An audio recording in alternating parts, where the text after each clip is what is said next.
शब्द का उद्भव लैटिन शब्द से हुआ है। टेंस शब्द आया है लैटिन शब्द से, इसका नाम है टेम्पस, मीन्स टाइम। ठीक है, लेकिन टाइम और टेंस में थोड़ा सा डिफरेंस है। टेंस क्या है, ग्रामेटिकल टर्म है, और टाइम है ये नेचुरल है। देखो, concept of tense and time. Tense और टाइम अलग अलग कंसेप्ट है। टाइम एक नेचुरल कंसेप्ट है, जबकि टेंस अंग्रेजी के लिए ग्रामेटिकल कंसेप्ट है। टेंस का संबंध इंग्लिश ग्रामर से है, और टेंस और टाइम समान कंसेप्ट नहीं है। कई टेंस और टाइम को एक ही बताते हैं। ऐसे बहुत से सेंटेंस हो सकते हैं जो फ्यूचर टाइम में कार्य के होने को प्रदर्शित करते हैं, लेकिन इंग्लिश ग्रामर के अनुसार उन पर प्रेजेंट टेंस के नियम लागू होते हैं। उनका अनुवाद प्रेजेंट टेंस के नियम अनुसार किया जाएगा, लेकिन कार्य होगा फ्यूचर टाइम में। तो टाइम और टेंस में डिफरेंस हुआ ना। ये फ्यूचर टाइम में जो एक्शन होगा तो फ्यूचर ही उस पर टेंस होना चाहिए, नहीं। देखो, जैसे सी इज कमिंग टुमारो, वह कल आ रही है, टेंस कौन सा है? Present continuous,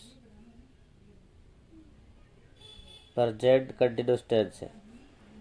C is going to Delhi tomorrow, ये भी कंटिन्यूस है, लेकिन यहाँ पे टुमारो लिख दिया। टुमारो लिखने से क्या आ जाएगा? टुमारो लिखने से आ जाएगा कि वर्ब तो प्रेजेंट कंटिन्यूस की यूज हो रही है, लेकिन ये कार्य फ्यूचर में होगा। भाई कल आ रही है तो आने का काम कल होगा ना, एक्शन। तो mister Sharma retires in the month of December. Mister Sharma है वो रिटायर होंगे दिसंबर के मंथ में। अब नहीं पता कौन सा मंथ चल रहा है, समझ लो भाई, अब मंथ चल रहा है अपना अक्टूबर, लेकिन कब होगा? दिसंबर में। यहाँ पे आए रिटायर्स। रिटायर्स क्या है? Simple present tense, simple present tense है। अब सिंपल प्रेजेंट टेंस भी फ्यूचर को डिस्क्राइब कर रहा है ना, उसको रिप्रेजेंट कर रहा है। तो यहाँ पे ये टेंस और टाइम का डिफरेंस बताया गया है कंसेप्ट का। ये वाकई फ्यूचर टाइम एक्शन को बताते हैं, लेकिन अनुवाद प्रेजेंट टेंस के निम्नानुसार किया जाता है। इसलिए टेंस और टाइम दो अलग अलग कंसेप्ट है। अब आपको टेंस और टाइम का कंसेप्ट समझ में आ गया होगा। टेंस तीन प्रकार के होते हैं, पता है सबको? टेंस तीन प्रकार के होते हैं, प्रेजेंट टेंस, पास्ट टेंस और फ्यूचर टेंस। आगे और बढ़ते हैं। व्हाट इज टेंस, ये डेफिनेशन दे दी। Tense is that form of a verb which shows not only the time of an action but also state of an action. यह action का टाइम नहीं बताती, यह एक्शन का स्टेट भी बताती है। स्टेट क्या होता है? अवस्था, अवस्था। और क्या बताती है? इवेंट, किसी घटना। घटना और एक्शन का स्टेट भी बताती है और टाइम भी बताती है। जैसे शी इज माई सिस्टर, वह मेरी बहन है। तो यहाँ पे इज क्या है? ये स्टेट बता रही है, स्टेट, ये अवस्था है उसके सिस्टर होने की, है ना। अब she she studies with me, with me, way she studies with me. मैं साफ साफ लिख देता हूँ, शी स्टडीज विथ मी, वह मेरे साथ पढ़ती है। तो स्टडी के साथ यस लगा दिया, वाई हटा के, ये प्रेजेंट टेंस है। ठीक है, इसमें एक्शन हो रहा है पढ़ने का, तो यह प्रेजेंट का एक्शन बता रही है इसमें। और पहले वाले सेंटेंस में सी इज माई सिस्टर में स्टेट बता रही है। ठीक है, आगे बढ़ते हैं। मॉडर्न ग्रामर में वर्ब को रेगुलर इरेगुलर दोनों वर्गीकृत किया गया है। रेगुलर वर्ब वो होती है जिनमें टी, डी या ईडी लगाने पर उसका पास्ट टेंस बन जाता है। पास्ट टेंस के ऊपर है, ये नहीं कि past participle. Past tense second form होती है और पास्ट पार्टिसिपल थर्ड फॉर्म होती है। तो ये पास्ट टेंस की बात कर रहा है। Talk, talked, talked, live, lived, lived. इसका मतलब जो पास्ट टेंस और पास्ट पार्टिसिपल सेम होता है वो रेगुलर वर्ब होती है, रेगुलर। और ये कैसे बनती है? या तो टी लगेगा या डी लगेगा या ईडी लगेगा। इसमें दोनों में ईडी लग रहा है। ठीक है, ड्रीम है, ड्रीम, ड्रीम में टी लगता है, ड्रीम्ड और ड्रीम्ड। ठीक है, ड्रीम्ड भी होता है और टी लगता है तो ड्रीम्ड भी बोला जाता है। ठीक है, इसमें सेकंड वाले में सिर्फ डी लग रहा है, फर्स्ट वाले में ईडी लग रहा है टॉक के साथ, लिव के साथ सिर्फ डी लग रहा है ना, तो ड्रीम वाला मैंने बता दिया। लेकिन पास्ट फॉर्म वर्ब के मूल रूप में डी ई डी लगाने से नहीं बनती। कई बार पास्ट टेंस है वो डी ई डी टी लगाने से नहीं बनता, उन्हें इरेगुलर वर्ब कहा जाता है।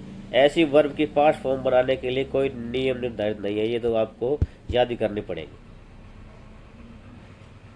सी सा सीन है ना,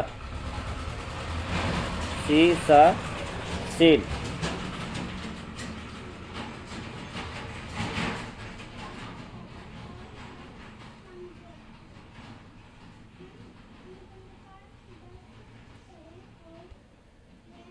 सी सा सीन, सा सेकंड फॉर्म है, गो वेंट सेकंड फॉर्म है, कम केम सेकंड फॉर्म, तीनों डिफरेंट हैं, कोई नियम नहीं है, याद कर लेना भाई सारी। आगे क्या कह रहा है, सिंगुलर या प्लूरल टेंस में ही होती हैं वर्ब्स, सिंगुलर या प्लूरल प्रेजेंट टेंस में ही होती हैं। सभी वर्ब्स को प्लूरल या प्रेजेंट टेंस में माना जाता है। वर्ब के साथ प्रेजेंट टेंस में एस एस लगाने से वह सिंगुलर बन जाती है। ठीक है, जैसे भाई टॉक है, ये टॉक, इनमें एस लगाओ, टॉक्स, ये प्रेजेंट टेंस में ही है। ठीक है, ये सिंगुलर बन गई। ठीक है, ये सिंगुलर के लिए आती है क्योंकि इधर सब्जेक्ट सिंगुलर है तो वर्ब प्लूरल कर देंगे। ये सिर्फ सीखने के लिए होता है, वैसे ये सिंगुलर में काउंट होती है और उसकी प्लूरल भी यही होती है ना। टॉक को टॉक्स मैंने वही बताया, प्लूरल काउंट कर सकते हैं और सिंगुलर भी यही होती है। नहीं तो आपकी मर्जी, आप सिंगुलर माने या प्लूरल माने, आपको पता होना चाहिए भाई सब्जेक्ट सिंगुलर है तो ऐसे ऐसे लगता है। ये क्या कह रहा है देखो, वर्ब की फोर्थ फॉर्म भी होती है और फिफ्थ भी होती है। 2+V1 को फिफ्थ फॉर्म बोलते हैं टू इन्फिनेटिव, और वर्ब के साथ ING लग जाए उसको फोर्थ फॉर्म बोलते हैं। वर्ब की फर्स्ट सेकंड थर्ड फॉर्म के बारे में परिचित हैं। वर्ब की fourth form present participle form में लगाने से बनती है। वर्ब की पांचवी फॉर्म पहले टू लगाने से बनती है। ये कह रहा है, ये अभी बताया मैंने। यदि वर्ब के अंत में IE आ गया तो IEY में बदल जाएगा तथा फिर ING लगाने से उसकी फोर्थ फॉर्म बन जाती है। जैसे डाई है, डाई के लास्ट में IE आया, इसकी जगह वाई लिख दो और लास्ट में लगा दो ING, डाइंग बनेगा।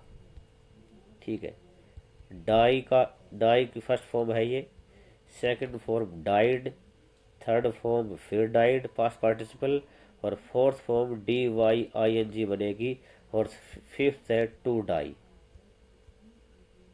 ठीक है, परसेंटेज बनाना है DIES लग जाएगा, इसको भी फिफ्थ फॉर्म मानते हैं। और यदि वर्ब के अंत में अकेला ई आ गया तो ING लगाते समय ई तो ई को हटा दो। जैसे वायर है, वायर ये ले रखी वायर, इसमें ई हटा दो, वायरिंग बन जाएगा फोर्थ फॉर्म बनाते समय। ऐसे शाइन है, शाइनिंग बन जाएगा, ई हटा के ING लगाया हुआ है। यदि वर्ब के अंत में कोई व्यंजन कॉन्सोनेंट आए और कॉन्सोनेंट से पहले कोई शॉर्ट वावल भी हो तो ऐसी वर्ब की फोर्थ फॉर्म बनाते समय वह कॉन्सोनेंट 2 बार आता है। शॉर्ट वोवल है ना, मतलब जिसका जो साउंड है ना, साउंड वो जल्दी निकले, स्पीड से निकले, वो शॉर्ट वोवल बन जाती है। देखो क्वर्ल, क्वर्ल में डबल L आ जाएगा लास्ट में, क्योंकि L से पहले ये E है, ये जल्दी बोला गया है क्वर्ल। क्विट, क्विट भी जल्दी बोला गया है तो क्विटिंग आ जाएगा, डबल T हो जाएगा। स्विम तुरंत बोला गया, स्विम इम तो स्विमिंग हो गया। बिगिन इन डबल N हो जाएगा। स्टॉप अप तो ये डबल P हो जाएगा। ऐसे रन शॉर्ट वोवल है, रनिंग हो जाएगा। तो ये रूल है, वोमिट का वोमिटिंग हो जाएगा, अकर का अकरिंग हो जाएगा। ये आपके कुछ रूल्स हैं जो मैंने आपको बताए आज। आगे शुरू करेंगे टेंस, अगली क्लास में टेंस शुरू करूँगा, भली बातें बताऊँगा आपको याद भी हो जाएंगे, सीख जाएंगे आप टेंस।